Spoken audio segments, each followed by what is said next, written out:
Visit Natural Studios on YouTube for மிகப்பெரிய வணக்கம். இந்த வணக்கம்ங்கிற வார்த்தையை ஒவ்வொரு தடவை நான் சொல்லிட்டும் எனக்கு இதுக்கு எதிரொலி வேணும் அப்படின்னு கேட்பேன். எனக்கு திருப்பி வணக்கம் சொல்லுங்கப்பா அப்படின்னு சொல்லி கேட்பேன். இப்போ நான் அதை எதுவுமே கேட்கல. உங்களுக்கு வணக்கம் சொல்கிறது தான் என்னுடைய மிகப்பெரிய தகுதின்னே நான் எடுத்துக்கிறேன். என்ன பெரிய சந்தோஷம் அப்படின்னா, வணக்கத்துக்குரிய அத்தனை பேரும் இருக்கக்கூடிய ஒரு சபையில் என்னை கூப்பிட்ருக்கீங்க. நான் நிற்கிறேன், ஒரு குடும்பத்துக்குள்ளே என்னை கூப்பிட்ருக்கீங்க. மிக பெரிய நன்றி. மனதில் தோன்றதை ஒவ்வொன்றா அப்படியே சொல்லிட்டு வரேன். அம்மாக்களுக்கு நன்றிங்கிற வார்த்தை போதுமா, வணக்கம்ங்கிற வார்த்தை போதுமான்னு எனக்கு தெரியாது. டாக்டர் லக்ஷ்மி சொன்ன மாதிரியே அன்னையர் தினம் அப்படின்னா கொஞ்சம் நகரக்கூடிய ஒரு நபர் தான். ஆனாலும் இங்கே வந்தபோது டாக்டர் கேசிஆர், டாக்டர் லக்ஷ்மி இவங்களெல்லாம் பார்க்கும்பொழுது நான் ஒன்று நினச்சேன். மழை பெஞ்சா பூக்கணும்னா நெருஞ்சிக்கிட்ட சொன்னால் போதும், ஆனால் காத்திருந்தா மட்டும்தான் பூக்கும் அப்படின்னா குறிஞ்சிக்கிட்ட மட்டும்தான் சொல்லணும். அப்போது தினம் நிதம் பூக்கிறதுக்கு தினப்பா நெருஞ்சியாப்பா பூத்துதுன்னு பூத்து பார்க்குறது திரும்புறதுக்குள்ளே முள்ளாக மாறிடும். குறிஞ்சி வரணும் அப்படின்னு சொன்னால் காத்துட்ருக்க தான் வேணும். பல நேரங்களில் அது 12வது வருடம் வந்ததுன்னு கூட பார்க்காம நம்ம மிஸ் பண்ணியிருப்போம். அது பாட்டுக்கு பூத்த சுவடே தெரியாமல் போயிடும். அவ்வளவே தான். ஒருவேளை பேரெல்லாம் அப்படி தான் வச்சுருக்காங்கன்னு நினைக்கிறேன். யோசித்து வச்சிங்களோ இல்லை வச்சதுக்கப்புறம் நான் யோசிக்கிறேனோ எனக்கு அது தெரியல. உள்ளே வந்தபோது நான் பார்த்த இன்னொரு பெரிய ஒரு நன்றி சொல்ல வேண்டிய அம்மாவாக நான் நினைக்கக்கூடியது டாக்டர் லக்ஷ்மியினுடைய தாய் தகப்பனுக்கு மிகப்பெரிய நன்றி. எல்லா அம்மாக்களும் கண்டிப்பாக நொந்து தான் பெற்றுக்கிறாங்க. ஆனால் எல்லா அம்மாக்களும் பெற்ற குழந்தைங்க அடுத்தவர்களுடைய நோவை போக்குற குழந்தைகளாக இருக்குமான்னு எனக்கு தெரியாது. அப்போ வலிச்சு நாம் பெற்ற குழந்தை அடுத்தவங்களுடைய வலியை போக்குற குழந்தையாக இருக்கணும் அப்படின்னு சொன்னால் அது வரமாக தான் இருக்க முடியும். அந்த குழந்தை பிறக்கும்போது நீங்கள் துடித்த அத்தனை துடிப்பும் எத்தனை பேருடைய இதய துடிப்புக்கு உத்தரவாதமாக இருக்கும் அப்படிங்கிறது இன்றைக்கி லக்ஷ்மி மேடம் பார்த்த போது தான் எனக்கு தெரிஞ்சுது. அதிலிருந்து நான் அம்மாக்கள்கிட்ட மறுபடியும் வரேன். சில தொப்புள் கொடிகளை மருத்துவரால் அவ்வளோ சுலபமாக வெட்ட முடியாது. அந்த வெட்ட முடியாமல் மருத்துவர்கள் எல்லாம் கைவிட்ட தொப்புள் கொடிகளோடு இருக்கக்கூடிய குழந்தைகளுக்கு தான் நீங்கள் அத்தனை பேரும் தாய்மார்களாக இருக்கீங்க. வேற எதையுமே நான் பார்க்கலைங்க. எத்தனை காலமாக இந்த குழந்தைங்களுக்கு தாயாராகவே இருந்திருக்கீங்களோ எனக்கு தெரியாது. எத்தனை ஜென்மங்கள் இது தொடர்ந்து வந்த உறவோன்னு கூட தெரியாது.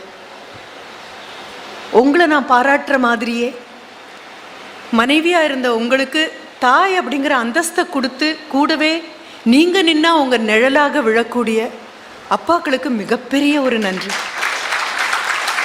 என்ன காரணம் அப்படின்னா, அம்மாக்களுக்கு அழறதுக்கும் கண்குழு கலங்கிறதுக்கும் போதுமான உரிமை அவங்களும் எடுத்துப்பாங்க, சமுதாயமும் கொடுக்கும். ஆனால் எப்போவுமே கலங்கக்கூடிய உரிமை மறுக்கப்பட்ட ஒரு நபர் உண்டு அப்படின்னா அப்பா மட்டும்தான்.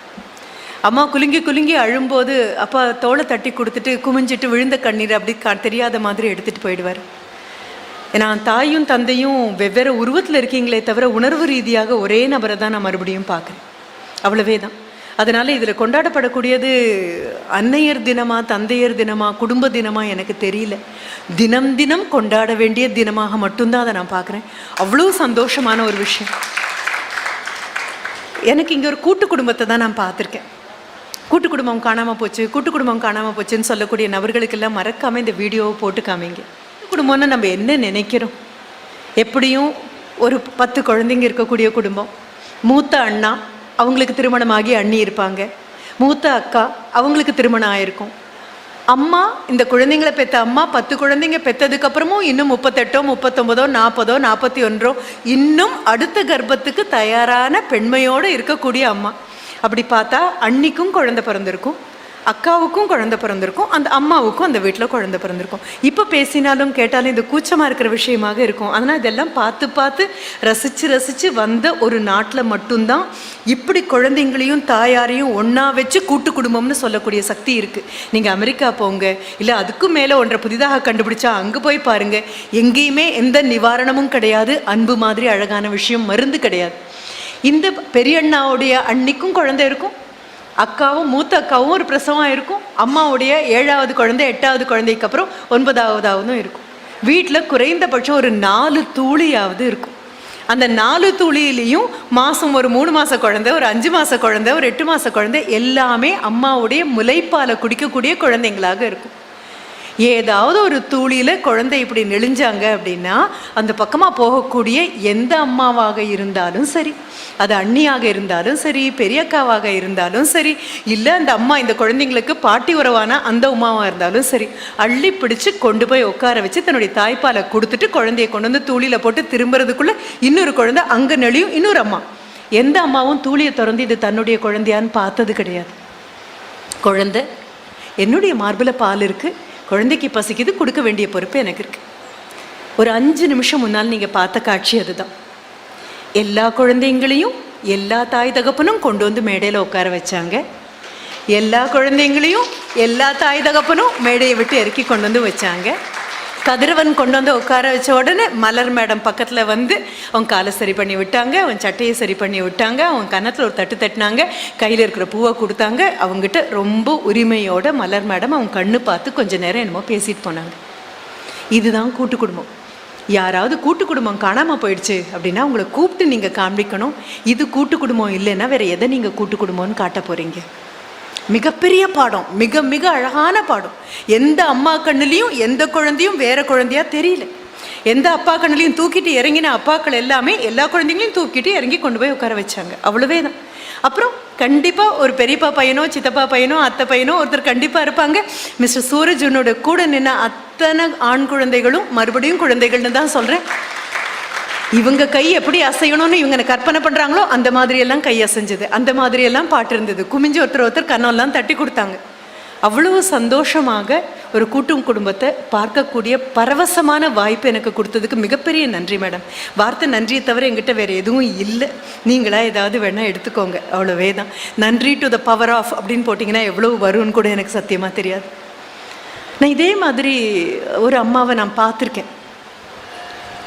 பெரும்பாலும் அம்மாக்கள்லாம் நான் உன்னை 10 மாதம் சுமந்து பெற்றேனே அப்படின்னு எல்லாம் நம்ம சொல்லுவோம். அந்த மேத்தமேட்டிக்கல் ரிட்டர்ன் திருப்பி நீ இதெல்லாம் எனக்கு பண்ண வேண்டாமா அப்படின்னு அந்த டயலாக் பேசும்பொழுதெல்லாம் கூட நான் ரொம்ப கூச்சப்படுவேன். அம்மானா அதெல்லாம் சொல்லக்கூடாது, அவ்வளோதான். அப்படிலாம் சொல்லாமல் இருந்தால் தான் அந்த அம்மாங்கிற அந்த தன்மை பூரணமாக மாறும், அப்பாங்கிற தன்மை பூரணமாக மாறும். தாயும் தகப்பனும் அதை சொல்லக்கூடாது, குழந்தைங்க அதை மறக்கவும் கூடாது. இதுதான், இது ஒரு 2-வே டிராஃபிக். இங்கிருந்து போகும், இங்கிருந்து வரும், எங்கே ரெண்டும் இணையுதுங்கிறது யாருக்கும் தெரியாது. நான் ஒரு அம்மாவை பார்த்துருக்கேன். என் கூட என்னுடைய சக ஊழியராக இருந்த ஒரு பெண்மணி தன்னுடைய வேலையை, பேராசிரியர் வேலையை துறந்து குழந்தைக்காக ஒரு மிகப்பெரிய ஒரு தியாகத்தை பண்ணாங்க. It was not tuition, it was dyslexia. அந்த குழந்தையுடைய பிரச்சனை வேறு, இந்த மஸ்குலர் டிஸ்ட்ராஃபி அல்ல, அது டிஸ்லெக்ஸியா. ஏன்னா இந்த குழந்தைங்களாம் முகத்தில் ஒரே சிரிப்பும் சந்தோஷமும் மனசும் பிரகாசமாக வெளிச்சமாக தெரிஞ்ச குழந்தைங்க மாதிரி அல்ல.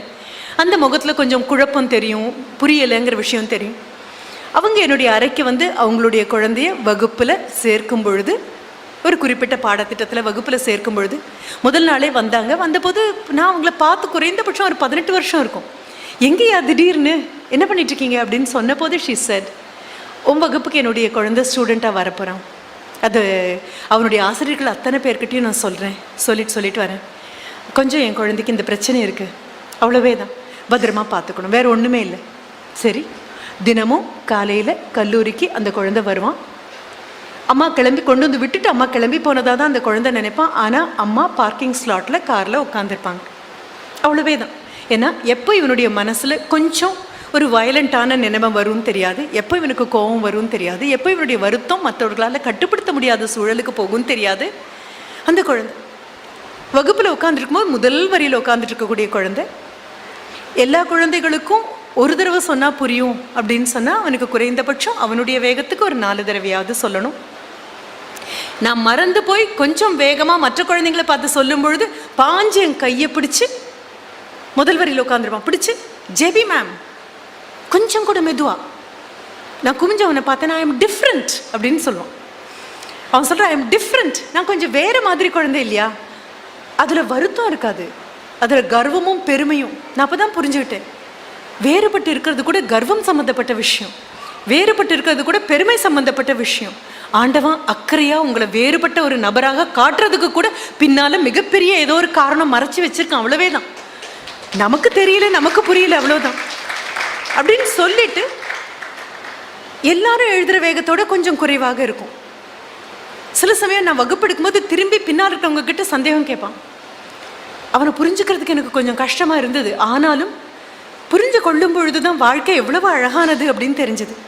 நீங்களும் நானும் நினைக்கிற மாதிரி வெறும் தென்னை மரமோ இல்லை வெறும் பாக்கு மரமோ வெறும் பனை மரமோ இல்லை வெறும் ஆலமரங்களோ இருந்தால் அதற்கு வனம்னு பேர் இல்லை. விதம் விதமான மரங்கள் இருக்கும், விதம் விதமான குணங்களோடு இருக்கும். எத்தனை தான் பார்த்து பார்த்து ஒரு தோப்பு உருவாக்கினாலும் காட்டுக்குள்ளே போகும்போது இருக்கிற சந்தோஷம் வேற தான். அந்த வனம் மாதிரி. அந்த குழந்தைகிட்ட நான் ஒரு பாடம் படித்தேன், மிக அழகான பாடம். என்ன, எல்லா குழந்தைங்களையும் கேட்டு இங்கிலீஷில் அவங்க பேசணும். சரி, பேச சொல்லலாம். கடைசி பெஞ்சில் நான் உட்காந்து ஒவ்வொருத்தரையா இன்ட்ரடியூஸ் யுவர் செல்ஃப், மழை மழை மழைன்னு ஒவ்வொரு குழந்தையும் தன்னைத்தானே அறிமுகப்படுத்தும் போது இவனுடைய டேர்ன் வந்தது. வந்து நின்னாச்சு, பேச ஆரம்பித்தான். பேசி முடிச்சதுக்கப்புறம் நான் அவங்ககிட்ட கேட்டேன், எல்லாருக்கும் என்ன பொழுதுபோக்கு அப்படின்னு கேட்பேன். இப்போ கதிரவனுடைய அம்மாட்ட கூட நான் அது கேட்டேன், குழந்தைக்கு என்ன பண்ண பிடிக்கும், என்ன பண்ண அவன் சந்தோஷமாக இருப்பான் அப்படின்னு கேட்டேன். அதே மாதிரி இந்த பையன்கிட்ட கேட்டேன், வாட் இஸ் யுவர் ஹாபி, உனக்கு என்ன பொழுதுபோக்கு? குவிஸ் அப்படின்னு சொன்னான். அடுத்த நிமிஷம் நான் இப்படி இங்கேருந்து பார்க்குறேன், என் தலைக்குள்ளே போய் என்னுடைய தலை சாஞ்சு கேள்விக்குறி இருக்கக்கூடிய முகம் அவனுக்கு புரிஞ்சுது. அடுத்த நிமிஷம் அவன் கேட்டது எனக்கு பதில் சொன்னான். என்ன, you know why I love quiz, எனக்கு ஏன் குவிஸ் பிடிக்கும் தெரியுமா? ஹோல் கிளாஸே 70 பேர் இருக்கக்கூடிய வகுப்பு இன்னைக்கு அவனை ஒரு பொருட்டா நினச்சி அண்ணாந்து பார்த்தாங்க. சிரித்த குழந்தைங்க எத்தனையோ பேர், கிண்டல் பண்ண குழந்தைங்க எத்தனையோ பேர், புரிஞ்சுக்க முடியலன்னு விட்டுட்டு போன குழந்தைங்க எத்தனையோ பேர், அத்தனை பேரும் இன்னைக்கு முதலாக எனக்கு குவிஸ், வினாடி வினா எனக்கு ரொம்ப பிடிச்ச ஒரு பொழுதுபோக்குன்னு சொன்ன குழந்தைய அண்ணாந்து பார்க்குறாங்க. நானும் இருக்கேன். அவன் சொன்ன பதில் என்ன தெரியுமா? எல்லார்கிட்டையும் ஒரு கேள்வி கேட்டால் பதில் சொல்கிறதுக்கு 2 நிமிஷம் யோசிக்கணும், எனக்கு எப்பவுமே யோசிக்கணும். அதனால் குவிஸ் வரும்போது மற்றவங்களுக்கும் எனக்கும் ஒரு வித்தியாசமும் இருக்காது, எல்லாரும் யோசிச்சு தான் பதில் சொல்லுவோம். நான் அப்போ தான் நினச்சேன், ஓஹோ, வாழ்க்கையை இப்படி பார்க்கலாமா, இந்த கோணத்துலேருந்து பார்த்தா வாழ்க்கை வேறு மாதிரி இருக்குமா. அடுத்தது அவங்கிட்ட நான் கேட்ட ஒரு கேள்வி, what do you do when people don't understand you, உன்னை யாரும் புரிஞ்சுக்கலன்னா என்ன பண்ணுவேன்? அவன் சொன்ன பதில், நம்ம கோட்டபிள் கோட்ஸ் அப்படிமோல்ல, அன்றாடம் படித்து தினம் தினம் அதை பார்த்து நம்ம மேலே உயரணும்னு நினைப்போமே, அப்படி ஒன்றாக என்னுடைய அட்டெண்டன்ஸ் நோட் புக்கில் எழுதி கொண்டு வந்து பத்திரமா வச்சு, எத்தனை மேடைகளை சொன்னாலும் எனக்கு நாக்கில் தழும்பேறாது, சலிப்பு வராது. ஏன்னா ஒவ்வொரு தடவை சொல்லும் பொழுதும் அவன் சொன்ன அந்த வார்த்தைக்கு, அந்த வரிக்கு பக்கத்தில் போக முயற்சி பண்ணுறேன். யாரும் உன்னை புரிஞ்சுக்கலன்னா என்ன பண்ணுவேன் அப்படின்னு கேட்டபோது பளீர்னு ஒரு சிரிப்பு. அந்த மாதிரிலாம் சிரிக்க முடியாது யாராலையும், அது மனசு சிரித்தா மட்டும்தான் அந்த சிரிப்பு அவ்வளோ வெளிச்சமாக விழும். பளீர்னு ஒரு சிரிப்பு சிரிச்சிட்டு, எனக்கு ஒரு பிரச்சனையும் கிடையாது, அவங்க தான் என்னை புரிஞ்சுக்கலன்னு எனக்கு புரியுதே அப்படின்னு சொன்னேன். நான் நினச்சேன், இது எத்தனை ஒரு what a philosophic statement it is. அவன் ஆங்கிலத்தில் தான் என்கிட்ட சொன்னான், I don't mind JP ma'am, I understand that they don't understand me. அவங்க என்னை புரிஞ்சுக்கல அப்படின்னு தான் எனக்கு புரியுதே. எவ்வளோ அழகான ஒரு வாழ்க்கை தத்துவம் அது. 2 பேருக்கும் புரியாமல் போகும்போதே தானேப்பா இணக்கம் இல்லாமல் பிணக்கம் வருது. என்ன உனக்கு புரியலைங்கிற விஷயம் எனக்கு புரிஞ்சாச்சு அப்படின்னு சொன்னால் சண்டைக்கான எந்த சூழலுமே அங்கே இல்லையே. போர் தொடங்கிறதுக்கு முன்னாலேயே அமைதி பிரகடனம் பண்ணியாச்சு இல்லையா? எவ்வளவு அழகான ஒரு சூழல். அந்த குழந்தையை பார்த்து நான் படித்தது மிகப்பெரிய பாடம். நான் வேறு எதையுமே உங்ககிட்ட சொல்ல வரல, நான் இன்னும் பாடம் படிக்கக்கூடிய ஒரு ஆசிரியராக மட்டும்தான் இருக்கேன் அப்படின்னு. இதே மாதிரி இன்னொரு அனுபவம், சைக்காலஜி ஸ்டூடெண்ட். இந்த குழந்தை இப்போ எங்கேயோ, ஷீ இஸ் இன் UK. ரொம்ப அழகாக சைக்காலஜி சூரஜை பற்றி சொல்லும் பொழுது டாக்டர் எங்கிட்ட லக்ஷ்மி மேடம் சொன்னாங்க, ஆண்களால் இவ்வளவு பண்ண முடியும் அப்படிங்கிறது எனக்கு சூரஜ் பார்த்ததுக்கப்புறம் தான் தெரிஞ்சது அப்படின்னு சொல்லி. ஆண்களுக்கு மட்டும் நம்மளால் அனுமதி கொடுக்க முடியும் அப்படின்னா அம்மாக்களெல்லாம் சுண்டு விரலால் நகர்த்திட்டு 1000 அம்மாக்கள் ஒன்றா வந்த மாதிரி ஆண்கள் மாறிடுவாங்க. அவ்வளவே தான். நாம் அம்மான்னு இறுக்கி பிடிச்சி அவங்க இடத்தையும் ஆக்கிரமிக்கிறதுனால தான் பிரச்சனை. கொஞ்சம் நகர்ந்து பாருங்களேன், உங்களை மாதிரி 10 அம்மா ஒத்த அம்மாவாக சேர்ந்த மாதிரி ஒரு அப்பாவால் நிற்க முடியும். அந்த ஒரு குழந்தை வகுப்பில் சைக்காலஜி மேஜர் அவகிட்ட நான் கேட்டேன், ஏன் சைக்காலஜி ஏன் எடுத்தீங்க அப்படின்னு கேட்டபோது அந்த குழந்தை சொன்னா, அந்த கிளாஸ்லேயும் 60 பேர், அத்தனை பேரும் அப்போ தான் அவளையே பார்க்குறாங்க. ஏன்னா இந்த கேள்விக்கு பதில் எல்லாருக்குமே எல்லாரையும் அடையாளம் தெரியக்கூடிய ஒன்று. சிரிச்சிட்டே அந்த பொண்ணு என்கிட்ட சொன்ன பதில் என்ன தெரியுமா? எங்கள் அம்மாவுக்காக தான் நான் இந்த கோர்ஸ் எடுத்தேன். உங்கள் அம்மாவுக்காக சைக்காலஜி, ஆமாம், BSc சைக்காலஜி பண்ணணும், அதுக்கப்புறம் மாஸ்டர்ஸ் கிளினிக்கல் சைக்காலஜிக்குள்ளே போகணும், நிறைய பண்ண வேண்டி இருக்கு. நான் ஏன் அவ்வளோதான். ஏன்னா நான் கேட்கும்போது எல்லாருக்கும் பதில் கிடைக்கும். சரி, எல்லாரும் அப்படியே பார்த்துட்டே இருக்கோம். பார்க்கும்போது அந்த குழந்தை சொன்னா, எங்கள் அம்மாவுக்கு 17 வயசுல எல்லாம் கல்யாணம் ஆயிடுச்சு, 18 வயசில் எங்கள் அக்கா பிறந்தாச்சு. அப்போது எங்கள் அம்மா அப்பா எல்லாம் ஒரு கல்ஃப் கண்ட்ரியில் இருக்காங்க. அப்பா சம்பாதிக்கணும் அங்கே இருக்காரு.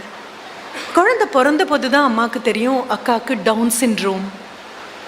ஒன்றும் பண்ண முடியாது, மனநிலை பாதிக்கப்பட்டிருக்கக்கூடிய ஒரு பெண் குழந்தை. நான் இப்போ யோசிச்சு பார்க்குறேன், 18 வயசில் ஃபஸ்ட் இயரில் சைக்காலஜி ஸ்டூடெண்ட்டாக ஆரோக்கியமாக நிற்கக்கூடிய நான் யோசிச்சு பார்க்குறேன், 18 வயசில் கையில் அந்த குழந்தைய வச்சுட்டு எங்கள் அம்மா என்ன பாடுபட்டிருப்பா, எங்கெல்லாம் ஓடி இருப்பா. அதுவும் மொழி தெரியாத ஒரு ஊர், உறவினர்கள் இல்லாத ஒரு ஊர், நட்பு இல்லாத ஒரு ஊர், தொழில் ரீதியாக அப்பா போய் அங்கே இருந்தே ஆகணும், இந்த குழந்தைய அம்மா வளர்த்தே ஆகணும் அப்படின்னு. அம்மாவுக்கு உளவியல் பற்றியெல்லாம் எதுவும் தெரியாது. சாதாரணமான ஒரு பெண்ணாக வீட்டில் இருந்தபோது பிடிச்ச கல்யாணம் பண்ணியாச்சு. கிடைச்சிருக்கக்கூடிய இறைவன் கொடுத்த குழந்தை இந்த மாதிரி. அப்போ எங்கள் அம்மா முயற்சி பண்ண ஆரம்பித்தாங்க. நீங்கள் அவினாஷிலிங்கம் யூனிவர்சிட்டி பற்றி மேடம் சொன்ன அதுவே தான். அப்போது அங்கே ஒரு கோர்ஸ் இருந்தது, ஒரு 6 மாத ஒரு கிராஷ் ப்ரோக்ராம் மாதிரி அவினாஷிலிங்கம் யூனிவர்சிட்டியில் ஒன்று நடந்துட்டு இருந்தது. எதற்காக அப்படின்னு சொன்னால், இந்த மாதிரி மன வளர்ச்சி குன்றிய குழந்தைகளுக்கு உதவக்கூடிய தாயாராக பூரணமான ஒரு அம்மாவாக மாறுவது எப்படி. நடு இரவில் குழந்தை காலை உதைச்சிட்டு அழுதா எந்த அம்மாவுக்கும் தெரியாது. ஒவ்வொரு தடவையும் பக்கத்தில் நின்று பார்த்து பாடம் படிக்கிற மாதிரி குழந்தையோடைய அழுகையும் அம்மா படிக்கணும். இதுக்கு அழுதா இது பசி, இது வலி, இது தூக்கம், இது என்ன தூக்கிக்கோன்னு அர்த்தம், இது போட்டுட்ருக்க ட்ரெஸ் எங்கேயோ உறுத்துதுன்னு அர்த்தம், இல்லை இருக்கக்கூடிய டயப்பரை நினச்சிட்டேன்னு அர்த்தம். ஏதோ ஒன்று ஒவ்வொரு அம்மாவுக்கும் ஒன்றும் உடனடியாக தெரியாது. பார்த்து எங்கேயோ நிற்கும்போது ஒரு 6 மாதம் ஆனதுக்கப்புறம் குழந்தை அழறான் அப்படின்னோடனே, ஓ இதுக்காக அழறான்னு அம்மா சொல்வா. ஆனால் படிச்சிருக்கா, சிலபஸ் மாதிரி படிச்சிருக்கா. இது இந்த குழந்தையை தூக்கிட்டு எங்கள் அம்மா மேலும் கீழும் ஓடின போது எப்படி தவிச்சிருப்பா, எத்தனை பாடுபட்டிருப்பா. அப்புறம் யூகே போக வாய்ப்பு கிடைச்சிது. அப்போ அங்கேருந்து மைக்ரேட் பண்ணி யூகே போன போது இதே மாதிரி அக்காவை நாங்கள் ஒரு வீல் சேரில் உட்கார வச்சு கூட்டிகிட்டு போவோம், ஜூக்கெல்லாம் கூட்டிகிட்டு போவோம். இப்படி கூட்டிகிட்டு போகும்போது சுற்றியில் இருக்கிறவங்க எல்லாம் அக்காவை ரொம்ப ஏதோ வினோதமான பொருள் மாதிரி பார்ப்பாங்க. அப்போ அம்மாவை அக்கா பிடிச்சி இழுப்பா.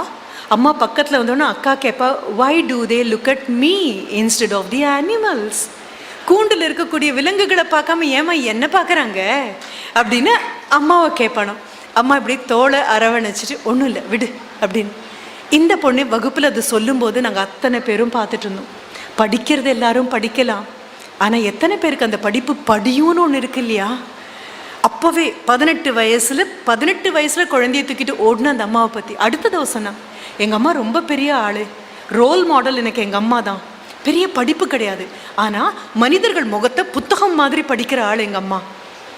எங்கள் அக்காவுக்கு அவங்களால முடிஞ்ச அளவு எங்கள் அக்கா யாராவது ஃபோன் பண்ணால் அவளுடைய நாற்காலியை தள்ளிட்டே போய் ஃபோனை அட்டன் பண்ணி அவளால் முடிஞ்ச மாதிரி பெரிய எழுத்தில் நம்பரை எழுதி வைக்கிற அளவுக்கு எங்கள் அம்மா அவளுக்கு பயிற்சி கொடுத்தாங்க. எந்த பயிற்சியும் இல்லாமல் இயற்கை கொடுத்த தாய்மைங்கிற ஒரு பயிற்சியும் 6 மாதம் இந்த திணறலை எப்படி அழகாக தூக்கிட்டு போகிறது அப்படிங்கிறதும் எனக்கு அந்த குழந்தை சொன்ன போதும் வளர்றதுக்கான ரொம்ப பெரிய ஒரு வாய்ப்பு கிடைச்சி. நான் வேறு எங்கிருந்தும் உங்களுக்கு மேற்கோள் காமிக்கலை. நான் காண்பிக்கக்கூடிய மேற்கோள் எல்லாம் மீண்டும் வாழ்க்கைக்குள்ளேருந்து மட்டும்தான். ஏன்னா அவ்வளோ பெரிய அம்மாக்கள் நீங்கள்லாம். ஏன்னா அன்றாட குருட்சேத்திர யுத்தத்தில் நீங்கள்லாம் நின்றுட்டுருக்கீங்க. அர்ஜுனன் மாதிரி கையில் இருக்கக்கூடிய எல்லா விதமான படைக்கலன்களையும் கீழே போட்டுட்டு பண்ணின தவமும் வாங்கின வரப்பிரசாதமும் எல்லாம் கீழே போட்டுட்டு வாழ்க்கை இவ்வளோ பெரிய உருவத்தில் நிற்குதே, நான் என்ன பண்ணுவேன் அப்படின்னு எல்லா அம்மாக்களும் உங்களை நோக்கி திரும்பும்போது கண்ணன் விஸ்வரூபம் எடுத்தாரா இல்லையான்னு எனக்கு தெரியாது. ஆனால் இங்கே வந்து அத்தனை பேரும் விஸ்வரூபம் எடுத்து நின்னீங்கிறதுல மாறுபட்ட கருத்தே கிடையாது. நீங்கள் சொன்ன பி ஹாப்பி அப்படிங்கிறத விட மிகப்பெரிய பகவத்கீதை வேறு எதுவுமே கிடையாது. அவ்வளோ அழகாக நீங்கள் சொன்னீங்க. இதே மாதிரி இன்னொரு குழந்தைய நான் பார்த்தேன். இந்த அனுபவம் எப்படி இருக்குது? முதுகு வலி, அத்தனை படி ஏறி ரிட்டையர் பண்ணுறதுக்கு ஆச்சு. அத்தனை படி ஏறி வகுப்பு வாசலில் போய் இப்படி நின்றுட்டு இப்படியே கொஞ்சம் நெளிஞ்சிட்டே இருப்பேன். 5 நிமிஷத்தில் கடந்த தூரம் அது ஒரு காலம் இருந்தது. 5 நிமிஷத்தை 8 நிமிஷம் ஆகும் அப்படிங்கிற காலம் இருந்தது. ஃபஸ்ட் பெல் அடிக்கிறதுக்கு முன்னாலேயே கிளம்பிட்டா மட்டும்தான் வேகமாக போய் நான் வேகமாக போகிறதா நான் நினச்சேனே தவிர ஊர்ந்து போகிறவங்க கூட என்னை தாண்டி போயிட்டு இருந்தாங்க. அது வேற கணக்கு. போய் அத்தனை படியும் ஏறி 3rd ஃப்ளோரில் போய் மூச்சு வாங்கி மூச்சு விட்டு வகுப்புக்குள்ளே போகும்போது குட் மார்னிங் சொல்கிற அளவுக்கு வாய்க்கு சக்தி வேணும். சீக்கிரம் கிளம்பி இப்படி முதுகோ கொஞ்சம் இப்படி தட்டிட்டு அப்படியே போய் அங்கே நிற்கும்போது நினைப்பேன், ச்சே என்ன வலிக்குதப்பா இது அப்படின்னு நான் நினச்சிட்டு இருக்கும்போதெல்லாம் என்னை தாண்டி அதே ஒரு பாடத்திட்டம் அந்த வகுப்பு முன்னால் நான் ஃபஸ்ட் இயர் ஸ்டூடெண்ட்டுக்கு போகிறேன். 3 வருஷமாக அந்த மாதிரி அதே பாடத்திட்டத்துக்கு ஒவ்வொரு வருஷமும் போகிறேன். அதில் ஒரு குழந்தை அவனை தூக்கிட்டு இன்னொரு ஃப்ரெண்ட் இங்கே ஒவ்வொருத்தராக ஏற்றி விட்டு இறக்கி விட்ட பொழுது எனக்கு தோன்றினது அதுதான். ஆண்டவனுக்கு 10 கை அப்படிங்கிறதெல்லாம் கற்பனையே கிடையாது. 10 கை இங்கே பார்த்தேன் நான். ஒவ்வொருத்தரையாக தூக்கி விடும்போது ஓஹோ தெய்வம் இப்படி தான் இருக்குமா, என்ன ஒரு ஜீன்ஸும் டிஷர்ட்டும் போட்டுட்டு வந்திருக்கு, அவ்வளோதான், வேற ஒன்றும் இல்லை, முடிஞ்சா உங்களுடைய எம்பளமை குத்திட்டுருக்கு. அந்த ஒரு பையன் அவனை தூக்கிட்டு அவனுடைய வகுப்பு தோழர்கள் யாராவது ஒருத்தர் ஒவ்வொரு நாளும் அவனை தூக்கிட்டு போகிறத பார்த்துருக்கேன். அவன் தோளை இறுக்கி பிடிச்சிட்ருப்பான், காலால் அந்த தூக்கிட்டு போகிற பையன் இடுப்பையும் இறுக்கி பிடிச்சிட்ருப்பான். 2 பேர் முகமும் பக்கத்தில் இருக்கும். இந்த தோளில் இருக்கக்கூடிய குழந்தை அவனுடைய காதில் ஏதோ சொல்லிகிட்டே இருப்பான். இவங்க திரும்பி 2 பேருக்கு இடையில பயங்கரமான ஒரு ரகசியம், 2 பேரும் சிரிச்சிட்டே போவாங்க. ஒவ்வொரு நாளைக்கு ஒவ்வொரு குழந்தை. என்னை தாண்டி போகும்போது அவங்க குட் மார்னிங் சொல்கிறதுக்கு நான் நின்னதே கிடையாது. நான் சொல்லுவேன் குட் மார்னிங் அப்படின்னு சொல்லுவேன். என்ன காரணம்னா அன்றைய காலை பொழுத அழகாக மாற்றி முதுகுதானே வலிக்குது, மிச்சம்லாம் ஒழுங்காத்தானே இருக்குது, சிரிக்க வேண்டியது தானேங்கிற பெரிய பாடத்தை சொல்லி கொடுத்தது அந்த குழந்தைங்க. ரொம்ப பெரிய அனுபவம், சாதாரணமான அனுபவமே கிடையாது, மிகப்பெரிய அனுபவம். திருப்பி கொண்டு வந்து உங்கள் முன்னால் தட்சிணையாக நான் வைக்கக்கூடியது இது மட்டும்தான். எத்தனை தான் சிரித்தாலும் இந்த சிரிப்பினுடைய ஊற்றுக்கண்ணாக உள்ளுக்குள்ளே முள்ளு மாதிரி நெருடக்கூடிய வேதனை இருக்குங்கிறது சத்தியம், இல்லைன்னு மறுக்கவே இல்லை. ஆனால் இதில் நூதனமான விஷயம் என்ன தெரியுமா, 4 வருடத்திற்கு முன்னால் இங்கே இப்படி ஒரு நிவாரணத்திற்கான வாய்ப்பு இருக்குன்னு கூட தெரியாமல், எது திக்குன்னு தெரியாமல், எது திசைன்னு தெரியாமல், எது நிவாரணம் தெரியாமல், எது சிகிச்சைன்னு தெரியாமல், யார்கிட்ட அன்பு கிடைக்கும் தெரியாமல், யார்கிட்ட ஆறுதல் கிடைக்கும் தெரியாமல், எந்த விரல்கள் தீண்டினால் நிவாரணம் கிடைக்கும்னு கூட தெரியாமல் அலப்பாஞ்சிட்டு இருந்த பொழுது எங்கேயோ ஒரு சூரியன் உதிச்சு உங்கள் முன்னால் வந்து உங்கள் வரலை பிடிச்சி இழுத்து வாங்க தன்வந்திரியில் இப்படி ஒன்று இருக்குது, குறிஞ்சி ஹாஸ்பிட்டல் இப்படி ஒன்று இருக்குன்னு சொல்லக்கூடிய ஒரு வாய்ப்பு கிடைச்சது இல்லையா, அந்த நம்பிக்கைக்கு மிகப்பெரிய நன்றி. என்ன காரணம்னு சொல்கிறேன், ஒரு மிகப்பெரிய நீர்வீழ்ச்சி நயகரான் வேணாலும் நீங்கள் எடுத்துக்கோங்க. அந்த நீர்வீழ்ச்சி ஒரு 2 மலைகளுக்கு நடுவுலேருந்து அப்படியே பல்லாயிரக்கணக்கான இடி முழங்குற மாதிரி தட்டன்னு முழங்க அந்த தண்ணி கொட்டிட்டு இருக்கு. எல்லாரும் ஆச்சரியமே பார்த்துட்ருக்காங்க. அப்போது இந்த டைட் ரோப் வாக்கிங் அப்படின்னு சொல்லுவோம், ஒரு கயிறு மேலே கீழே விழாமல் நம்ம பார்த்துருப்போம். இந்த டம்பங்குத்தாடிகள் கழைக்குத்தாடிகள்னு சொல்லுவோமே, அந்த மாதிரி ஒரு நபர். ஆனால் அவர் இந்த குச்சிக்கும் நடுவில் இருக்கிற கயிற்றில் நடக்கிற ஆள் அல்ல. இந்த சிகரத்துக்கும் நடுவில் ஒரு கயிறை கட்டி நடக்கக்கூடிய ஆள். கீழே மிகப்பெரிய அருவி கொட்டிகிட்ருக்கும். ஜனங்கள்லாம் பார்த்துட்ருக்காரு. அவர் இந்த மூலையிலேருந்து இந்த முகடு வரைக்கும் ஒரு கயித்தை கட்டி, அவருக்கு லைஃப் லைன் கிடையாது, ஒன்றும் அவரை பிடிக்கலை. ரொம்ப நிதானமாக அந்த பக்கம் போய் இறங்கின உடனே மக்களால் நம்பவே முடியல. படபடரு அத்தனை பேர் கைத்தட்டினதும் அந்த நீர்வீழ்ச்சியினுடைய அந்த சத்தத்தை காட்டிலும் அதிகமான கைத்தட்டல்.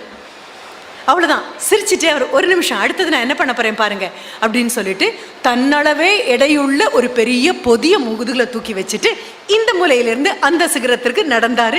மறுபடியும் பெரிய கைத்தட்டல். அவங்கவுங்க நடக்கிறதே பெரிய கஷ்டம், அதில் தன்னை விட அதிகமான எடையுள்ள ஒரு மூட்டையை தூக்கி வச்சுட்டு நடக்கிறேன்னா பெரிய சாதனை. அவ்வளவே தான்.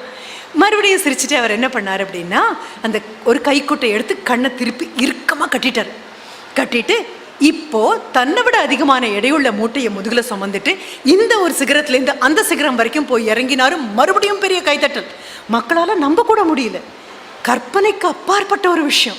சிரிச்சுட்டே இறங்கி கீழே வந்தார். இப்போ பார்த்தீங்க இல்லையா, என் கால் ஒரு நிமிடம் கூட தடுமாறலை. என்னுடைய பார்வை இல்லாட்டாலும் பரவாயில்ல, இந்த கயிற்று மேலே என்னால் அவ்வளோ அழகாக நடக்க முடிஞ்சுது. முதுகு மேலே பெரிய சுமையை தூக்கிட்டு என்னால் நடக்க முடிஞ்சுது.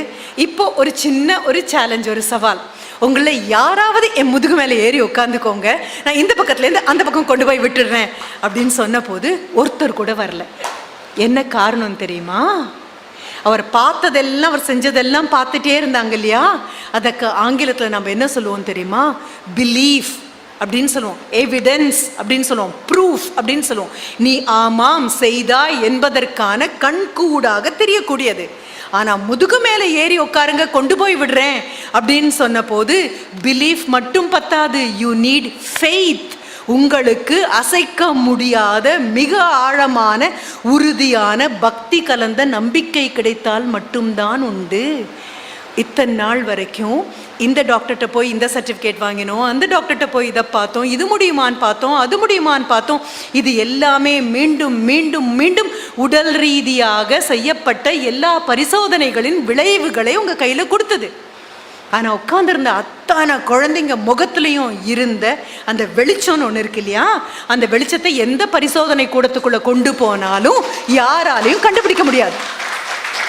அப்போ எல்லாவற்றையும் you can send everything for test and verification. எல்லாவற்றுக்கும் நிரூபணம் கேட்கலாம். இன்னும் மனிதனால் நிரூபிக்க முடியாத வல்லமை வாய்ந்த ஒன்று உண்டு அப்படின்னா மனதுக்குள்ள இருக்கக்கூடிய உறுதி, மனதுக்குள்ள இருக்கக்கூடிய சக்தி, அது உங்களுக்கு கிடைச்சிருக்கு இப்போ டாக்டர் லக்ஷ்மி மூலமாக. அவ்வளவே தான். பிலீஃபை நகர்த்தி வச்சுட்டு you have entered the zone of faith where nothing can be proved, nothing can be disproved. All you do is just stand and wait with confidence. நான் மேம் கிட்ட பக்கத்தில் உட்காந்து சொன்னேன், காத்துட்ருக்கோம், எத்தனை நேரமாக காத்துட்ருக்கிறது அப்படிங்கும்போது நான் சொன்னேன், என்ன பண்ணுறதுன்னு தெரியாமல் கையை பிசைஞ்சுக்கிட்டு மனதில் விரக்தியோட நிற்கிறவனும், பொறுமையோட நான் போட்ட முயற்சி கண்டிப்பாக வெற்றி அடையும் நிற்கிறவனும் பார்த்தா ஒரே ஜாடையாக தான் இருப்பாங்க. ஆனால் பொறுமையாக நிற்கிறவன் போட்ட விதை இன்னித்த மழையில் நாளைக்கு முளைக்கக்கூடிய காளான் அல்ல. உடைச்சு பார்த்தீங்கன்னா உள்ள இருக்கான்னு கூட தெரியாத கடுகை விட சின்னதான ஆலம் விதை நேரம் எடுக்கும். ஆலம் விதை இன்னும் முளைச்சு மேலே வரல அப்படின்னு நீங்கள் பார்த்தீங்கன்னா அது மேலே வர்றதுக்கு முன்னால் இன்னும் 1000 காலத்துக்கு நிற்கணுமே. 1000 காலத்துக்கு நிற்கணும் அப்படின்னா மேலே வந்தால் போதுமா? போதாதே. கீழே வேரோடி உறுதியாக நின்னா மட்டும்தானே 1000 காலத்துக்கு வெளியில் தெரிய முடியும். அதனால் இந்த 4 வருஷத்துக்குள்ள உள்ளங்கைக்குள்ள உங்களுக்கு கிடைச்சிருக்கக்கூடியது நம்பிக்கைங்கிற ஆலமரம். நாம நினைச்சோம் இதை தாண்ட மாட்டோம் அப்படின்னு, இதை தாண்டியாச்சு. இது தாண்டுவோமா? இதுவும் தாண்டியாச்சு. கொஞ்சம் கொஞ்சமா நகர்த்தி இவ்வளவு தூரம் வந்தாச்சு. யாருக்கு தெரியும், அடுத்த வருஷம் இதே நேரம் இங்கே வரும்பொழுது நம்ம கற்பனைக்கு அப்பாற்பட்ட கண்டுபிடிப்பு ஏதோ ஒன்று கண்டிப்பாக சம்பவிக்கும். ஏதோ ஒரு இடத்துல இந்த ப்ரோக்ரெசிவான டீஜெனரேட்டிவ் எயில்மெண்ட்டுக்கு நம்ம ஒரு தடைக்கல் போடுவோம். 1 வருஷத்துக்குள்ள முடிஞ்சு போகும்னு நினைக்கிறதுக்கு வாய்தா வாங்குவோம், 10 வருஷம் வாய்தா வாங்குவோம். இன்னொன்று நீங்கள் நம்ப வேண்டிய ஒரு விஷயம் என்ன தெரியுமா? ஒரு குட்டி கதை தான் அது. எல்லாம் படித்து முடிச்சிட்டாங்களா அந்த குழந்தைங்க, இனி வெளியில் போக வேண்டியது தான். அத்தனை திறமையான குழந்தைங்க, கேட்ட கேள்விக்கெல்லாம் கேள்வி முடியறதுக்கு முன்னால் பதில் சொல்லக்கூடிய குழந்தைங்க, ஒரு பதில் இல்லை 10 பதில் சொல்லக்கூடிய குழந்தைங்க, 10ம் ஒழுங்கான பதிலாக சொல்லக்கூடிய குழந்தைங்க. அப்படிப்பட்ட குழந்தைங்கெல்லாம் விடைபெற்று கிளம்புறதுக்கு முன்னால் அந்த ஆசிரியர் கூப்பிட்டு கேட்டாராம், வெளிச்சம்னா என்ன அப்படின்னு கேட்டபோது குழந்தைங்களுக்கெல்லாம் ஒரே சிரிப்பு. ஆசிரியரே கேட்கலாமா எப்படி அப்படின்னு சிரிச்சுட்டே சொன்னாராம், இல்லை வெளிச்சம்னா நீ என்ன நினைக்கிற, இதான் நாளைக்கு கிளம்பி வெளியில் போக போகிற, சொல்லு வெளிச்சம்னா நீ நினைக்கிற. ஒரு பையன் எழுந்திரிச்சு பதில் சொன்னார், வெளிச்சம்னா கண்ணுக்கு முன்னால் இருக்கிறது மரமா இல்லை வெறும் ஒரு சாதாரண எலக்ட்ரிக் போஸ்ட் மாதிரி ஒரு விளக்கு கம்பமான அடையாளம் தெரியும், அதுதான் வெளிச்சம். சரி, அடுத்த குழந்தைய கேட்டார், நீ என்ன நினைக்கிற வெளிச்சம் அப்படின்னா, கண்ணு முன்னால் இருக்கிறதெல்லாம் நல்லா பளிச்சுன்னு தெரியும், இருட்டோட கலந்து போயிடாது, அதுக்கு பேர் தான் வெளிச்சம். ஒவ்வொரு குழந்தையும் திறமையான குழந்தைங்கெல்லாம் வெளிச்சம் சொல்கிறாங்க. ஆனால் யார் சொன்ன பதிலும் இவருக்கு திருப்தி அடைஞ்சதாகவே தெரியல. கடைசியாக எல்லாம் பேசி முடிச்சதுக்கப்புறம் அவர் சொன்னார், நீங்களும் ரொம்ப புத்திசாலிங்கன்னு நினச்சேன், ஆனால் வெளிச்சங்கிற வார்த்தைக்கு அர்த்தமே சொல்லலையே அப்படின்னு. அந்த ஆசிரியர் இங்கே வந்திருந்தாருன்னா அவருக்கு வெளிச்சத்துக்கு அர்த்தம் கிடைச்சிருக்கும். ஆசிரியர் சொன்னாராம், எது வெளிச்சம் தெரியுமா? எதிரில் இருக்கிறது ஆணா பெண்ணாங்கிற வித்தியாசம் இல்லாமல், என் இனத்தை சேர்ந்தவர்களா வேறு இனத்தை சேர்ந்தவங்களாங்கிற கவலை இல்லாமல், பணக்காரனா ஏழையாங்கிற பாகுபாடு இல்லாமல், இந்த எதுவுமே இல்லாமல் எதிரில் பார்க்கக்கூடிய எல்லாரும் என் கூட பிறந்தவங்க அப்படிங்கிற நினைப்பு உன் கண்ணில் தெரியுமே ஆனால் அது வெளிச்சம். இப்போ நீங்கள் வந்திருக்கிற இடம் என்ன தெரியுமா? எல்லா கண்கள்லையும் அந்த வெளிச்சம் இருக்கக்கூடிய இடத்துக்கு வந்திருக்கீங்க. இனி உங்கள் நிழல் கூட வெளிச்சமாக தான் விழும். போய் நின்று பாருங்க, எங்கேயாவது உங்கள் பின்னால் நிழல் விழுந்ததுன்னா மற்றவர்கள் பின்னால் இருட்ட விழக்கூடியது உங்கள் பின்னால் மிகப்பெரிய வெளிச்சமாக இருக்கும். அன்னையர் தினமாக இருக்கிறதுனால உங்களுக்காக மீண்டும் அன்னையருக்காக, ஏன்னா உங்ககிட்ட என்ன எடுத்துகிட்டு போகிறது தான் அதிகம், கொடுத்துட்டு போகிறது ரொம்ப ரொம்ப கம்மி. உங்ககிட்ட மிகப்பெரிய ஒரு விண்ணப்பம் நான் முன்னால் வைக்கிறேன். எல்லாரும் அட்டென்ஷனில் நின்று ஒரு நேஷ்னல் அந்தம் பாடும்போது அந்த ஒரு வினாடி, இப்போ ஐபிஎல் மேட்ச் போயிட்டுருக்கோம், எத்தனை பேர் மனசில் போயிட்டுருக்கோ தெரியாது, எப்போல்லாம் இந்தியா வின் பண்ணணும், எப்போ என் சென்னை வின் பண்ணணும், எப்போ குறுக்கி குறுக்கி குறுக்கி குறுக்கி குதிங்காலுக்கு அடியில் வட்டம் போட்டுட்டு இருக்கக்கூடிய இந்த உலகத்தில் ஒரு தேசிய கீதத்துக்கு அர்த்தம் 1000 மடங்கு எப்போ அதிகமாகும் தெரியுமா? எல்லையை காப்பாற்றக்கூடிய அந்த சூழல்ல தன்னுடைய 25 வயது மகனையோ 30 வயது மகனையோ திருமணம் முடிந்து 1 வருஷம்தான் ஆயிருக்கு, அவனுடைய மனைவி கர்ப்பமாக இருக்காங்கிற சூழ்நிலையில் நமக்கு தெரியாமல் எல்லையை காப்பாற்றக்கூடிய எல்லை சாமிகளாக யாரோ பெற்ற குழந்தைங்க இன்னும் நின்றுட்டுருக்கு. நீங்களும் நானும் இங்கே உட்காந்து பேசிட்டு இருக்கும்போது எங்கேயோ நடந்துட்டுருக்கு. அப்படி ஏதாவது ஒரு மகன் நாட்டை காப்பாற்றுறதுக்காக கொடுக்கக்கூடிய மிக உன்னதமான ஒன்றான தன்னுடைய உயிரை கொடுத்து நாட்டை காப்பாற்றினதுக்கப்புறம் அந்த மகனை பாராட்டுறதுக்காக நம்மளால் ஒரு விருது கொடுக்கக்கூடிய சூழ்நிலையில் அந்த குழந்தையை தூக்கி நாட்டுக்காக கொடுத்த தாயும் தகப்பனும் அந்த தேசிய கீதத்தை பாடும்போது இந்தியா இன்னும் 1/2 அடி உயரத்தோடு வந்து நிற்கும். என்ன காரணம் அப்படின்னா, ஒன்றை என்ன இழக்க முடியாதோ அது ஒன்றை இழந்து இந்த நாட்டில் இருக்கக்கூடிய உங்கள் அத்தனை பேருக்கும் பாதுகாப்பு கொடுக்க முடியும் அப்படின்னா அது பெரிய விஷயம். அப்போ யாரோ ஒருத்தர் பி ஹாப்பி அப்படின்னா அது ஹாப்பினஸ் வராது.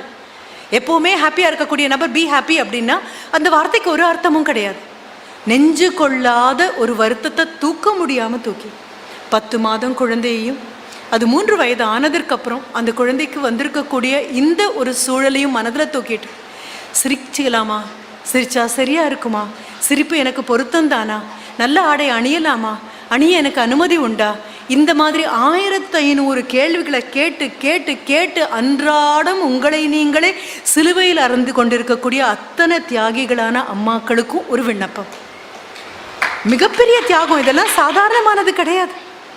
ஒரு குமுக்குன்னு ஒரு சிரிப்பு வரும்போது அடுத்த நிமிஷம் குழந்தை நினைவு வந்து அந்த சிரிப்பு காணாமல் போகிறது சத்தியம். உங்களுக்கு ஒரு சின்ன விண்ணப்பம், மிக அழகாக தெய்வம் ஒவ்வொரு வினாடியும் உங்கள் கையில் கொடுத்துருக்கு. நான் பார்வதி மேடம் கிட்ட சொன்ன அதே தான் சொல்ல போகிறேன். குழந்தைகள் எல்லாம் அபிமன்யுக்களான்னு எனக்கு தெரியாது, பிரகலாதர்களான்னு எனக்கு தெரியாது, கருவிலே திருவுடையவர்கள்னு எனக்கு தெரியும். ஆனால் மார்க்கண்டேயனுடைய அம்மா எப்படி உணர்ந்திருப்பான்னு உங்கள் அத்தனை பேரையும் உணரும் பார்க்கும்போது எனக்கு தோணுது. 100 வருடம் இருக்கக்கூடிய மிக புத்தி, ஒரு எந்த அறிவும் இல்லாத ஒரு குழந்தை வேணுமா, 16 வயசே இருக்கக்கூடிய அதிபுத்திசாலியான சான்றோனான ஒரு குழந்தை வேணுமான்னு கேட்டபோது 16 வயதுள்ள அதிபுத்திசாலியான குழந்தை போதும்னு சொன்ன தாயும் தகப்பனும். தகப்பன் சான்றோன் ஆக்குதல் தந்தைக்கு கடனே, என் குழந்தை சான்றோன் அப்படிங்கும்போது தந்தைக்கு ஒரு பெரிய பெருமை வரலாம். ஆனால் ஒவ்வொரு நாளும் கடந்து போகும்போது 16 வயதை நோக்கி அந்த குழந்தை போகும்போதெல்லாம் அந்த அம்மா எப்படி பரிதவிச்சிருப்பா. ஆமாம், கடைசியில் யமனை புறந்தள்ளி மார்க்கண்டேயனுக்கு தீர்காயசு கொடுத்த இறைவன் தோன்றும் வரை அவளுக்கு தோன்றுவான்னு கூட தெரியாது இல்லையா? உங்கள் வாழ்க்கையிலையும் அப்படி இறைவன் தோன்றுவான். கடைசி நிமிடம்னு நீங்கள் நினச்சிட்டு இருக்கும்போது எங்கிருந்தோ மார்க்கண்டேயனை காப்பாற்றுறதுக்காக இறைவன் வந்து நின்னது. ஒவ்வொரு நாளும் அந்த தாய் தன்னுடைய மனதில் சுமந்த அந்த பக்தி தான். இது ஒன்று தான் உங்களை காப்பாற்றும். இன்னொன்று, உங்களுடைய மிகப்பெரிய பலம் என்ன தெரியுமா? You have the healing touch. அதை தான் நான் கடைசியாக உங்ககிட்ட சொல்ல விரும்புகிறேன். மைதாஸ்னு ஒரு மன்னன், அவன் தொட்டதெல்லாம் பொண்ணாச்சு, அவன் பொண்ணு ஓடி வந்தபோது தொட்டான், அவளும் பொண்ணானான்னு சொல்லுவாங்க. இது உண்மையோ பொய்யோ எனக்கு தெரியாது. நீங்கள் தொட்டது எல்லாமே பொன்னாக துலங்கும். என்ன காரணம் அப்படின்னா, வேதனை யாருக்கு உண்டோ, வலி யாருக்கு உண்டோ, துயரம் யாருக்கு உண்டோ அந்த நபருக்கு தெரியும் இன்னொருவர் துயரப்படும் பொழுது எப்படி வலிக்கும், எத்தனை சொல்ல ஒண்ணா வேதனைக்குள்ள அவங்க போவாங்கன்னு உங்கள் அத்தனை பேருக்கும் தெரியும். நீங்கள் உங்கள் வாயார யாரையாவது வாழ்த்துனீங்கன்னா அதை விட பெரிய வாழ்த்து வேறு எதுவுமே கிடையாது. உங்ககிட்ட நான் விண்ணப்பிக்கிறது அது மட்டும்தான். உங்களுடைய மிகப்பெரிய சேவை என்னவாக இருக்கும்? இயேசுநாதர் கடந்து போகும்போது அவருடைய அங்கியை தொட்டவங்களுக்கெல்லாம் எல்லா வியாதியும் தீர்ந்ததாக சொல்லுவாங்க. அது அத்தனையும் 100% உண்மை இருக்கு. எந்த நபருக்கு அடுத்தவர்களுடைய வேதனை புரியுமோ, எந்த நபர் அடுத்த ஒரு துயரத்தை அந்த தோளை தூக்கணும்னு நினைக்கிறாரோ அந்த நபருடைய டச், த ஹீலிங் டச், அவங்க தொட்டால் கண்டிப்பாக எல்லா விதமான நோய்க்கும், மனநோய்க்கும், உடல் நோய்க்கும் நிவாரணம் உண்டு. உங்களுடைய ஆசைகளை விட மிகப்பெரிய வாழ்த்துறை வேறு எங்கேயும் கிடையாது. அப்போ என்ன பண்ணலாம்? நான் பேசும்போது உண்மையாக தோணுது மேடம், எனக்கு சோர்வாக இருக்கும்போது நான் உங்கள் பேச்சை கேட்குறேன், ரொம்ப சந்தோஷமாக இருக்குது. அது எவ்வளோ சத்தியமோ அவ்வளோ சத்தியம். 3 நாள் கழித்து மறுபடியும் மனசு சோர்வாகிறது. ஒரு தடவை கேட்டதே ஒரு 10 நாளைக்கு நிற்குமா? இல்லையே. மறுபடியும் இந்த பேட்ரி ரீசார்ஜ் பண்ணணுமே, மறுபடியும் இந்த பேட்ரி கீழே போயிடுமே. அப்போ என்ன பண்ணலாம்? மிகப்பெரிய ஒரு விஷயம் இருக்குது. என்ன தெரியுமா? யார்கிட்ட இருந்தால் என்ன மாதிரி இருக்கக்கூடிய ஒரு நபர் 4 வார்த்தை சொன்னால் அதனால் எனக்கு நம்பிக்கை கிடைச்சிது அப்படின்னு எடுக்கிறது உண்மையாக இருந்தால் 4 நாளைக்கு அப்புறம் அந்த நம்பிக்கை காணாமல் போகுங்கிறதும் உண்மை. ஏன்னா நான் கொடுக்கக்கூடியது வெறும் இரவல் வெளிச்சம். இந்த இரவல் வெளிச்சம், வாங்கின வெளிச்சம் கண்டிப்பாக யார் மாதிரி? ஒரு பௌர்ணமி வரக்கூடிய நிலவு மாதிரி. பௌர்ணமி எவ்வளோ சத்தியமோ அவ்வளோ சத்தியம் அதனுடைய அமாவாசையும். ஆஹா 15 நாளைக்கு அப்புறம் பெருசாக நிலவு இருக்குது ஆஹான்னு கொண்டாடுவீங்க. அடுத்த நாளே தேய ஆரம்பிக்கும், அப்புறம் தேய ஆரம்பிக்கும், அப்புறம் தேய ஆரம்பிக்கும். அடுத்த 15வது நாள் அது வந்த சுவடு கூட தெரியாது. இரவல் வெளிச்சம் எப்பொழுதும் காணாமல் போகும். ஆனால் சூரியன்கிட்டேருந்து நிலவு இரவல் வாங்குச்சு இல்லையா? இந்த சூரியனுக்கு அமாவாசையும் கிடையாது, பௌர்ணமியும் கிடையாது, பகலும் கிடையாது, இரவும் கிடையாது. இங்கே இருக்கக்கூடிய அம்மாக்கள் எல்லாம் நிலவுகள் அல்ல, சூரியன். நீங்கள் பண்ண வேண்டிய மிகப்பெரிய வேலை அதுதான். எல்லா அம்மாக்களுக்கும் மன உறுதி கிடைக்கணும் அப்படின்னா you are the fountain head of confidence for all mothers. உலகத்தில் இருக்கக்கூடிய எல்லா தாயார்களும் ஏதாவது ஒரு பேங்க்குக்கு போய் நல்லெண்ணங்களை அள்ளிட்டு வர முடியும் அப்படின்னா, நன்னம்பிக்கையை அள்ளிட்டு வர முடியும் அப்படின்னா, மன உறுதியை அள்ளிட்டு வர முடியும் அப்படின்னா உங்ககிட்ட இருந்து மட்டும்தான் முடியும். 2 கை கொள்ளாமல் தயவு செஞ்சு அள்ளி கொடுக்க ஆரம்பிங்க. ஊரார் பிள்ளையை ஊட்டி வளர்த்தா தம் பிள்ளை தானே வளரும்னு சொல்லுவாங்க இல்லையா? அதில் பரிபூர்ணமான நம்பிக்கை உள்ள நபர் நான். இங்கே அதை பார்த்தேன். உங்கள் வட்டம்னு ஒன்று இருக்குது. இந்த வட்டத்தை இன்னும் கொஞ்சம் கூட பெருசு பண்ணிக்கோங்க. ஏன்னா எனக்கு லக்ஷ்மி மேடம்னுடைய son, I think he is ராகவ்னு நினைக்கிறேன், right? I was not formally introduced to him. ஆனால் மேம் 2-3 தடவை ராகவ் அப்படிங்கிற வார்த்தை சொன்னதுனால எல்லா அம்மாக்களுக்கும் அவங்க குழந்தை பேரை விட இனிமையான பேர் ஒன்று உலகத்தில் இல்லை அப்படிங்கிறதுனால சொல்கிறேன். அவங்க கண்டிப்பாக 98% நீங்கள் இந்த குழந்தைங்களோட தான் இருக்கீங்க அப்படின்னு அம்மா கிட்ட ராகவ் கம்ப்ளைண்ட் பண்ணால் கூட, Raghav you are very blessed, you are very very blessed. என்ன காரணம் அப்படின்னா அம்மாவுக்கு தெரியும் ஊரார் பிள்ளையை ஊட்டி வளர்க்கும் போது தம் பிள்ளை வாயை பார்த்து ஊட்டுறதுக்கு வேறொரு அம்மா எங்கேயோ உட்காந்துருப்பா. அவ்வளவே தான். இது ஒரு படையாக எடுத்துக்கோங்க. You are an army. மிகப்பெரிய சக்தி வாய்ந்த, சர்வ வல்லமை வாய்ந்த பெண்களால் ஆன படை. உங்களுடைய கேடயமும் ஆயுதமும் உங்களுடைய வலி. உங்களுடைய வலியும் வேதனையும் நம்பிக்கையும் துணிவும் தான் உங்களுடைய கேடயம். அதுதான் உங்களுடைய ஆயுதம். ஏன் கேடயம்? எங்கிருந்து வார்த்தைகள் மோசமாக வருதோ, எப்பெல்லாம் மனசு தளர்வடைதோ அப்பெல்லாம் உங்கள் கேடயம் உங்கள் கையிலேயே இருக்குது. அடுத்தவர்கள் தளர்ந்து விழும்பொழுது அவங்கள ஊக்கப்படுத்தி எழுப்புறதுக்கான ஆயுதமும் உங்கள் கையில் இருக்குது. அப்போ இனிமே இந்த வலி அடுத்தவர்களுடைய வலி போக்கக்கூடிய ஒன்றாக இருக்கும். உங்களை சந்திச்சுட்டு போகிற அத்தனை பேர் முகத்துலையும் இப்போ குழந்தைங்க முகத்தில் பார்த்த சிரிப்பு தெரியணும். உங்கள் குழந்தைங்க முகத்தில் தெரிஞ்ச சிரிப்பு உங்களை பார்த்தா இனி தெரியணும். உங்களை தாண்டி போகக்கூடிய எல்லாரும் சொல்ல வேண்டிய ஒரு வார்த்தை, அவங்கக்கிட்ட 1 நிமிஷம் நின்னா போதும்பா, மனசெல்லாம் நிறைஞ்சு போகுது. என்ன வார்த்தை, எத்தனை நல்ல வார்த்தை சொல்கிறாங்க. ஏதாவது ஒரு மருத்துவமனைக்கு நீங்கள் போய் ஏதாவது ஒரு தாய் கன்னத்தில் கையை வச்சுட்டு கண் கலங்கி முகம் குழம்பி உட்காந்துட்டு இருக்கானா, அறிமுகம் உங்களுக்கு தேவையில்லை, பார்த்தாலே அம்மானு தெரியும் உங்களுக்கு. எல்லா அம்மாக்களும் குழந்தைங்களுக்கு உடல்நிலை சரியில்லைன்னா ஒரே ஜாடையாக தான் இருப்பாங்க. கட்டின புடவை வேணையாக இருக்கலாம், பேசுகிற வார்த்தைகள் வேறையாக இருக்கலாம், மூக்கும் கண்ணு மொழியும் வேணால் வேறையாக இருக்கலாமே தவிர அம்மானு ஒரு உருவத்தை பிடிச்சி வச்சிங்கன்னா எல்லாம் ஒரே ஜாடை தான். தாண்டி போகும்போது அவங்க தோளை தொட்டு எல்லாம் சரியாயிடும் அப்படின்னு ஒரு வார்த்தை இன்னிலேருந்து தொடங்கிக்கோங்க. அவ்வளவே தான். எல்லாம் சரியாகுதா இல்லையான்னு பாருங்கள். எல்லாம் சரியாயிடும், எல்லாம் சரியாயிடும். நீங்கள் எத்தனை பேர்கிட்ட சொல்கிறீங்களோ அதை 1000 மடங்காக மாற்றி ஆண்டவன் உங்கள் குழந்தை தலையில் அப்படியே கொட்டுவான். எல்லாம் சரியாயிடும், எல்லாம் சரியாயிடும். இது நடக்கும். போன வருடத்தை தாண்டி இந்த வருடம் இன்னும் முன்னால் வந்துட்டோம். இனி எண்ணி 2 வருடத்துக்குள்ள மிகப்பெரிய ஆச்சரியங்களும் மிகப்பெரிய சாதனைகளும் நடக்க போகுது. எனக்கு தோணக்கூடியது 408 மார்க் வாங்கியிருக்கக்கூடிய ஒரு குழந்தை இங்கே தான் உட்காந்துட்ருக்கான். அவனுடைய ஆரோக்கியம் ஆண்டவன் அருளால் என்னுடைய ஆயுசும் சேர்த்து வச்சு குழந்தை அமோகமாக வாழப்போகிறான். அவன் வாழ்ந்து தலையை நிமிரும் பொழுது மலர் மேடம் ஞாபகம் வச்சுக்கோங்க, அவன் கையில் ஆண்டவன் பேனாவை கொடுத்து எத்தனையோ பேர் தலையெழுத்தை மாற்ற போகிறான். எத்தனையோ பேர் தலையெழுத்தை மாற்றக்கூடிய பிரம்மாக்கள் இங்கே உட்கார்ந்துட்டு இருக்கும்போது பிரம்மாக்களின் அம்மாக்கள் இன்னும் கொஞ்சம் கூட கர்வத்தோடு இருக்கணும். பிரம்மாக்களின் அம்மாக்கள் இன்னும் கொஞ்சம் கூட தைரியத்தோடு இருக்கணும். இன்னும் அதிகமான சிரிப்போடு இருக்கணும். கூடவே உங்கள் பின்னாலேயே நிற்கக்கூடிய உங்களுடைய வாழ்க்கை துணைவர் பின்னால் நிற்கக்கூடாது, பக்கத்தில். இதை விட பெரிய ஆரோக்கியமான ஒரு குடும்ப சூழலை இதுவரைக்கும் நான் அனுபவிச்சதில்லை. This is the healthiest audience I have ever come upon. இதுவரைக்கும் பார்த்ததில் மிக மிக ஆரோக்கியமான, மிக மிக சந்தோஷமான, மிக மிக நிறைவான, உங்களை விட நல்ல ஆடியன்ஸ் எதுவுமே இல்லை. இப்போ மீண்டும் என்னுடைய நன்றிக்கு திரும்பி வரேன். மிகப்பெரிய நன்றி. வந்த என்ன செதுக்கி நல்ல மனுஷியாக திருப்பி அனுப்புறதுக்கு மிகப்பெரிய நன்றி. இதோ இங்கே இருக்கக்கூடிய இந்த தெய்வம் மாதிரி நீங்கள் இங்கே வந்து பார்க்க வேண்டிய இந்த தெய்வம், ஏன் குறிப்பாக இந்த கோவில், இந்த தெய்வம் ஒரு பார்க்கடல், அதை கடையிறாங்க. கடையும் பொழுது ஒவ்வொன்றா ஒவ்வொன்றா ஒவ்வொன்றா அதுலேருந்து வெளியில் வருது. காமதேனு வெளியில் வருது, கல்பவருஷம் வெளியில் வருது. கடைசியாக கையில் அமிர்தத்தை எடுத்துட்டு வந்த கடவுள் முன்னால தான் நீங்கள் அத்தனை பேரும் உட்காந்துருக்கீங்க. கையில் ஒரு அமிர்தம், என்ற காலத்திலும் மிருத்யு இல்லை அப்படின்னு சொல்லக்கூடிய ஒரு தெய்வம் கையில் எடுத்துட்டு வந்த தெய்வத்தின் முன்னால். இதுக்கு இன்னொரு அர்த்தமும் இருக்குது. நம்ம எல்லாருடைய மனசும் பார்க்கடல். அமிர்தம் வந்தது எவ்வளோ சத்தியமோ அவ்வளோ சத்தியம். அதிலிருந்து ஆலகாலம் வந்ததும், அதிலிருந்து விஷம் வந்ததும்.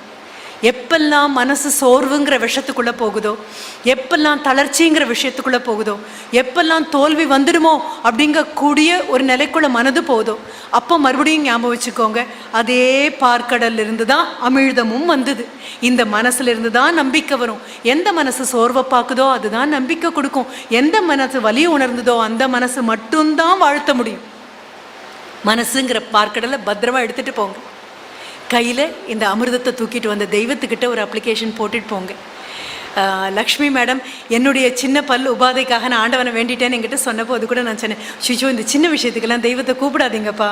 பெரிய தெய்வம், பெரிய வேலைகள் பண்ண வேண்டிய பொறுப்பில் போய் கொசு கடிக்கிற மாதிரி நம்ம கேட்கக்கூடாது. நீங்கள் எனக்கு கொடுத்துருக்கக்கூடிய பெரிய பாடம்.